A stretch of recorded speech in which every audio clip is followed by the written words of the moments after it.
Hermanos, shalom, que la paz del Señor sea con cada uno. Agradecidos a papá por esta noche que podemos compartir su palabra. Así que bueno, vamos a hablar de algo que Yeshua enseñó, que nos enseñó también y que está pasando hoy en medio nuestro. Así que agradecidos al Señor por poder andar en su palabra, ¿no? Bueno, vamos al libro de Lucas, al Evangelio de Lucas, el capítulo 10, versículo 25. Esta palabra la compartimos en una reunión de hombres y después también con hermanos que estuvimos charlando y escudriñando, ¿no? El Evangelio. Es una palabra tremenda, porque es muy conocida, se ha hablado mucho, se ha predicado mucho, pero el problema es que se practica poco. Entonces vamos a enfocarnos en que lo que vamos a recibir hoy como enseñanza tenemos que aprender a practicarlo, a vivirlo, a hacerlo, ¿no? Esta palabra rompe con la estructura de la religiosidad. Esta palabra, o sea, la palabra de Yeshua, no la que yo diga, sino la que dijo él, vino justamente a destrozar las fortalezas que Satanás había logrado meter en el judaísmo, ¿no? Que se suponía que el judaísmo tendría que haber sido una relación con el Dios viviente, el único Dios viviente. Sin embargo, se había convertido en una máquina de picar carne, porque era tremendo que el celo por la Torá, el celo por la ley, se había convertido en una excusa para matar gente, ¿no? Para apedrear pecadores. Y bueno, eso es lo que vino a restaurar, a cambiar Yeshua, ¿no? Ya que no sea judaísmo, sino que se vuelva a la verdad, a las sendas antiguas, como decía el profeta Jeremías, ¿no? Bueno, Lucas 10, 25 dice: y aquí un intérprete de la ley se levantó y dijo para probarle: Maestro, ¿haciendo qué cosa heredaré la vida eterna? Primer versículo y ya tenemos un montón de datos, ¿no? Primero, era un intérprete de la ley, era una persona que conocía la Torá, era una persona que conocía los mandamientos, una persona que conocía los estatutos, los decretos, todo lo que el Señor le había dado al pueblo de Israel, ¿sí? Obviamente el intérprete de la ley era un judío, ¿no? Igual que Yeshua, así que estaban hablando de judío a judío, ¿sí? Bajo una misma ley, bajo un mismo Dios, bajo una misma enseñanza. El tema es que este hombre que conocía la palabra, vino al maestro, le dijo maestro, pero vino para probarle, vino para ver qué cosas él aconsejaba o enseñaba, ¿no? Para ver si encontraba algo, ¿no? Con qué descalificarlo. Como muchas veces le hicieron al Señor los fariseos, los escribas. Le dice: maestro, ¿haciendo qué cosa heredaré la vida eterna? Le hace esta pregunta porque todo judío sabía que para heredar la vida eterna tenía que cumplir con la Torá.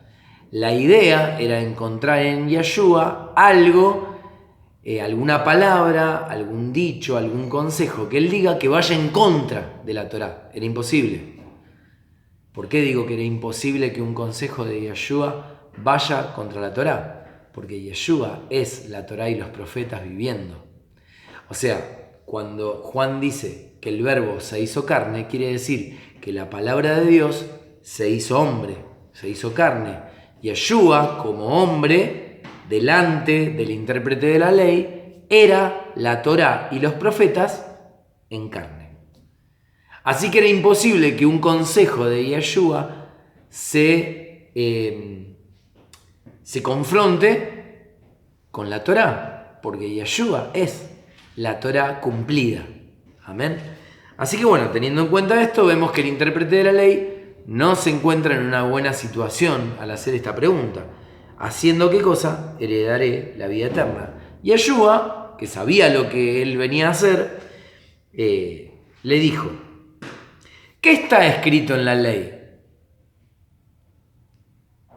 Fue directo al grano el Señor, para que a este hombre se le desarme la idea que él traía, que era de encontrar una palabra, un consejo en contra de la Torá. No lo iba a encontrar. Y Yeshua le dice, ¿qué está escrito en la ley? Pero le hace otra pregunta, le dice, ¿cómo lees? Y eso es lo que a mí me encanta del Señor, porque Él con preguntas respondía, y la misma pregunta hacía que la persona piense y se encuentre enredada en sus malos pensamientos. Entonces el plan de Satanás se desbarataba, ¿no? Le dice, ¿qué está escrito en la ley? ¿Cómo lees? Y aquel respondiendo, claro, intérprete de la ley, tenía que saber rápido la respuesta. Dijo, amarás al Señor tu Dios con todo tu corazón y con toda tu alma y con todas tus fuerzas y con toda tu mente y a tu prójimo como a ti mismo. Y él le dijo, bien has respondido, haz esto y vivirás. ¿No? O sea, la misma Torá dice esto, que el que anda en los mandamientos tiene vida. O sea que si vos haces esto, que era uno de los mandamientos, ¿no? Que era amar al Señor nuestro Dios con todo nuestro corazón, nuestra alma, nuestra mente, nuestras fuerzas, y al prójimo como a uno mismo. ¿Sí? Es tremendo esto. Esto está en Levítico. Bueno, si nosotros hacemos esto, vamos a vivir. Pero el intérprete de la ley no se quedó contento, porque él quería seguir indagando a ver si encontraba algo más. Y para justificarse a sí mismo, le dijo a Yeshua, ¿y quién es mi prójimo? Y se metió en un problema este muchacho. Él queriendo hacer caer al Señor en alguna palabra, en alguna cosa, enredarlo, terminó metiéndose en un problemón. Yeshua le dijo, en lugar de responderle quién era el prójimo, ¿qué hizo el Señor? Como buen maestro le contó una parábola, le hizo una metáfora, ¿sí? Le contó una historia que pudo haber sido real, pudo que no, puede ser que sí, ¿no? Y le cuenta esta historia. Le dice, un hombre descendía de Jerusalén a Jericó. Nosotros sabemos que Jerusalén es el lugar donde los judíos dicen que hay que adorar, ¿sí? Este hombre iba a la ciudad de Jericó, una ciudad que había recibido una maldición, una ciudad donde el que la reedificó, porque Jericó es la ciudad que le cayeron los muros, cuando Josué con el pueblo fueron y tomaron la ciudad, que gritaron el shofar, etc., Yahweh hizo que caigan los muros. Bueno, Josué dio una maldición, que la persona que quiera reedificar los muros de Jericó lo iba a hacer con la vida de su primogénito y su hijo menor, ¿no? Tremendo. Para echar los muros y reedificar los muros iba a tener que pasar eso. Así que iban de Jerusalén, la ciudad santa, a esta ciudad que, bueno, no era tan santa y que había sido reedificada bajo maldición. Bien, dice que este hombre que iba de Jerusalén a Jericó cayó en manos de ladrones, los cuales le despojaron e hiriéndole se fueron dejándole medio muerto. No lo mataron del todo, pero prácticamente lo habían lastimado tanto, herido tanto y golpeado tanto que el hombre había quedado prácticamente muerto. Aconteció que descendiendo un sacerdote por aquel camino y viéndole pasó de largo. Sacerdote, un hombre dedicado al servicio a Dios, un hombre que sacrificaba en el templo, venía de Jerusalén, así que muy probablemente había estado en ese lugar.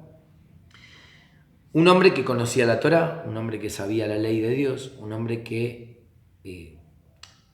no podía escapar a su conciencia, porque él sabía que debía amar a su prójimo como a sí mismo. Sin embargo, cuando ve al hombre medio muerto, pasa de largo.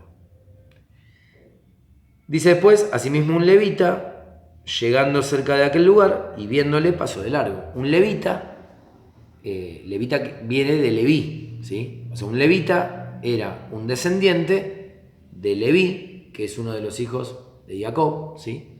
Así que era del pueblo de Israel. Los levitas no tenían herencia en Israel, no tenían heredad, no tenían un territorio. Ellos vivían en todo el territorio de Israel, ¿sí? Tenían lugares donde vivían ahí, se les daba todo lo que necesitaban porque ellos vivían para Dios, eran consagrados para Dios. El levita, por ejemplo, en Jerusalén, en el templo, oficiaba en todo lo que era el servicio al templo, en el cuidado del templo, en los cantores, todos eran levitas. Bueno, y así también en las ciudades eran sacerdotes para Dios, ¿no? Bueno, este levita, llegando cerca de aquel lugar, le vio y pasó de largo. Qué tremendo, ¿no? Porque dice que a este hombre que venía por este camino, yo no sé si este hombre conocía este camino, si lo habría caminado muchas veces, pero resulta que los ladrones lo despojan, lo hieren y lo dejan medio muerto. Y pasan dos personas que conocían la Torá. Yeshua le estaba hablando al intérprete de la ley, que también tenía el mismo conocimiento que el sacerdote y el levita. Así que yo creo que el intérprete de la ley ya sabía para dónde Yeshua estaba hablando. Ahora me imagino hoy en día un cristiano haciendo una pregunta de estas. Hay muchos cristianos que hacen estas preguntas, que quieren ver si pueden elegir a quién tienen que amar. Entonces dicen, no, pero lo que pasa es que esa persona me hizo daño, no, pasa que esa persona habló mal de mí, yo ni loco lo perdono, ¿no? Hay cristianos que hacen eso también. Así que el sacerdote y el levita, judío de la tribu de Leví, y los cristianos hoy en día, hay veces que se parece toda esta situación, ¿no? Entonces, dice que pasó un samaritano. Miren, hermanos, no podría haber usado una figura más abominable para un judío el Señor. El intérprete de la ley escuchó sacerdote, escuchó levita, y hasta ahí, bueno, sí, ya se dio cuenta el Señor de lo que le iba a decir. Pero cuando Yeshua le dijo samaritano, yo creo que al judío, al intérprete de la ley, se le empezó a hinchar la vena, empezó a sentir como un incómodo, se empezó a sentir que es esto que estamos hablando. Hermanos, es tremendo. Yeshua estaba citando a un samaritano. Para los judíos, los samaritanos eran perros inmundos.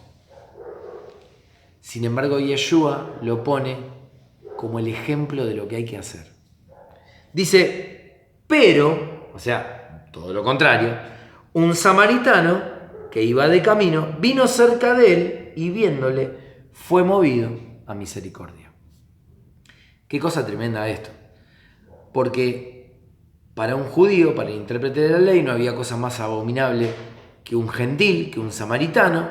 Sin embargo, Yeshua dice que el samaritano fue movido a misericordia y se acercó al hombre medio muerto, mientras que dos personas que supuestamente están bien rankeadas para un judío, ¿no? Un sacerdote y un levita, pasaron de largo.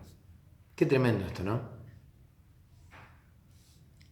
Dice que el samaritano fue movido a misericordia y se acercó y vendó sus heridas. Hermano, hermana, en estos días esto está aconteciendo, donde los hijos del rey, los hijos de Yahweh, son movidos a misericordia con personas que están medio muertas, totalmente apartadas del Señor. Y Satanás, los ladrones, los demonios, los espíritus inmundos, vinieron a hacerle un desastre a la vida. Su corazón fue destruido por el obrar de Satanás y sus demonios. Hermanos, es tremendo que lo que ha hecho Satanás. Miramos alrededor y las familias, los matrimonios, la relación de padres e hijos. Es tremendo lo que ha sucedido, cómo Satanás ha destruido.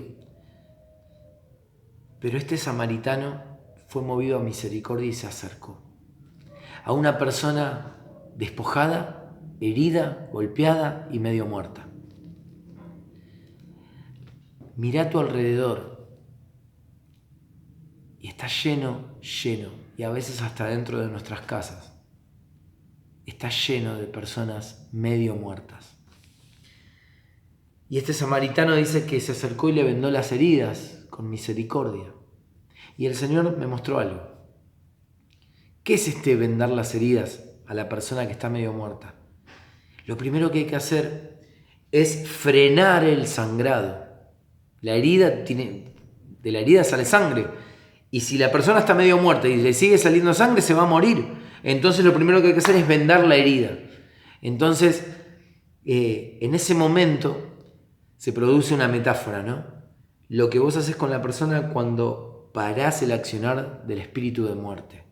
Cuando parás el accionar de los demonios sobre la vida de la persona, espíritus de depresión, de muerte, de mentira, de engaño, de desamor, de desaliento, de desánimo, de rechazo, los frenás en el nombre de Yeshua para que la vida de esa persona no se pierda. En el momento que vendás la herida, la persona siente que alguien se le acercó, que alguien la está escuchando, que alguien entiende lo que le pasa, que alguien está teniendo misericordia de ella. Vendar la herida. Pero dice que el samaritano no se quedó con eso, sino que ¿qué hizo? En el versículo 34 dice, vendó sus heridas, echó aceite y vino. Y acá el Señor me mostraba dos cosas fundamentales para rescatar almas que están medio muertas. Siempre, hermano, hermana, tenés que llevar aceite y vino. El aceite es la representación del Espíritu Santo, de la presencia de Dios, de la gloria de Dios. El aceite es la unción de Dios. El aceite también se utilizaba para sanar heridas, ¿no? Para suavizar una herida.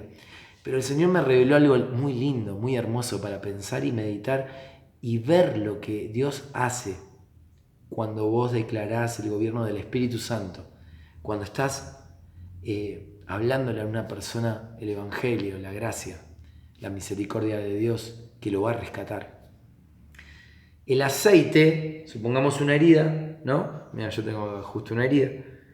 Si vos te pasás aceite, lo que haces, además de lubricar la piel que está herida, es también separar la herida del aire. Porque el aire, ¿sí?, es lo que provoca que la piel se reseque y la herida tire y la herida produzca un dolor. Bueno, imagínate eso en el corazón. El corazón, la herida, los demonios, todo el tiempo haciéndole acordar a la persona sus heridas, su dolor. Pero cuando los espíritus son expulsados, viene el aceite del Señor a suavizar la herida. ¿Y qué hace el aceite? No permite que el aire llegue a la herida. No permite el Espíritu Santo que los demonios vuelvan a recordarle el dolor y las heridas a la persona. Tremenda la obra del Espíritu Santo, graficada en un aceite para vendar y curar, proteger, ungir. El Espíritu Santo como aceite no permite que los demonios vuelvan a hacerle doler la herida a la persona. Y en ese momento que la persona deja de pensar en sus heridas, en su dolor, el Espíritu Santo hace algo. Convence de pecado, de justicia y de juicio. Convence a la persona de que es pecadora, que necesita la justicia a través de Yeshua y que va a tener un abogado en el juicio final. Entonces viene el segundo paso, también el vino. El vino tiene alcohol y el alcohol desinfecta, purifica. Pero el vino, sobre todo, representa la sangre de Yeshua. Así que, después del aceite, el Espíritu Santo, el vino, la sangre de Yeshua, purifica y limpia todos los pecados que pudo reconocer la persona. La persona es libre del pecado. Así que los espíritus inmundos se fueron, el aceite suavizó la herida y el vino limpió toda la herida y todo el pecado que había en la persona. Qué hermoso lo que Yeshua nos está enseñando. Y dice que después lo puso en su cabalgadura, lo llevó al mesón y cuidó de él. ¿Sabes qué es esto? Es eso que vos haces con una persona cuando se entrega al Señor, llora, se quebranta, pide perdón, se postra y se humilla. Y ahora que la persona está perdonada, ¿qué haces vos? La subís a tu cabalgadura. ¿Qué quiere decir eso? Que vos asumís el cuidado de esa persona. Que vos la cargás sobre el caballo para que vaya cómoda la persona. Y vos asumís el ir incómodo por causa de esa persona. Pero para bien, por misericordia. Porque vos querés que la persona esté bien, que sea restaurada, que sea sanada. Y dice que la lleva al mesón. El mesón era una posada, era un lugar donde se podía tener un alojamiento para pasar la noche o días, ¿no? En un lugar. Bien, ¿qué representa el mesón? La iglesia. La iglesia es el mesón. La iglesia es el lugar donde esa alma va a encontrar refugio, va a encontrar un lugar donde ser sanado, donde ser cuidado, donde ser restaurado. Qué tremendo. Y dice que al otro día, al partir, sacó 2 denarios y los dio al mesonero y le dijo: cuídemele, y todo lo que gaste de más, yo te lo pagaré cuando regrese. Y me puse a pensar, todo mesón tiene un dueño, el mesonero. Toda iglesia tiene un dueño, Yeshua. Y hermano, este hombre habló con el mesonero y le dijo: yo te voy a pagar todo lo que esta persona gaste de demás. Qué tremendo cuando alguien puede ser movido a misericordia y mirar al prójimo como si fuera tu papá, tu mamá, tu hermano, tu hermana, tus sobrinos, tus hijos, tu esposo, tu esposa. Tratarlo de esa manera, como lo harías con alguien que tenés al lado tuyo. Con alguien querido, lo haces con alguien desconocido. Dice que él tuvo esta actitud. El samaritano hizo todo bien. Hizo todo bien. Echó fuera los demonios, dejó obrar al Espíritu Santo, lo ungió con la sangre de Yeshua para perdón de pecados. Él siguió incómodo su camino para que él esté cómodo. Lo llevó al mesón, a la iglesia, a la congregación, y habló con Yeshua para que le cuide, porque él es el buen pastor. Qué tremendo, ¿no? Y termina diciendo el Señor: ¿quién pues de estos 3 te parece que fue el prójimo del que cayó en manos de los ladrones? Le dio vuelta la pregunta. El intérprete de la ley dijo: ¿quién es mi prójimo? Y Yeshua le dijo: ¿quién te parece que se hizo prójimo del que estaba en miseria? Yo no tengo que preguntarme a quién tengo que amar. Yo tengo que amar a todos. Y que Yeshua pueda decir: vos te hiciste el prójimo de todos los que estaban en miseria. Tremendo, ¿no? La pregunta es al revés. Como siempre. El mundo dice: no le hagas a los demás lo que no querés que te hagan. Yeshua dijo: hacé con los demás como quisieras que hagan con vos. Entonces este hombre dijo: el que usó de misericordia con él. Y Yeshua le dijo: ve y haz tú lo mismo. Hermano, hermana, en estos 24 minutos, Yeshua te dijo algo. Y ahora te dice: andá y hace vos lo mismo. Con tu familia, con tus amigos, con tus vecinos, con la gente por la que estás orando y con la que es difícil de amar. Hacelo con todos. Porque vos tenés que ser el prójimo, el que se acerca, el próximo, el que se acerca al alma que está en miseria. Shalom, hermanos. Los amo.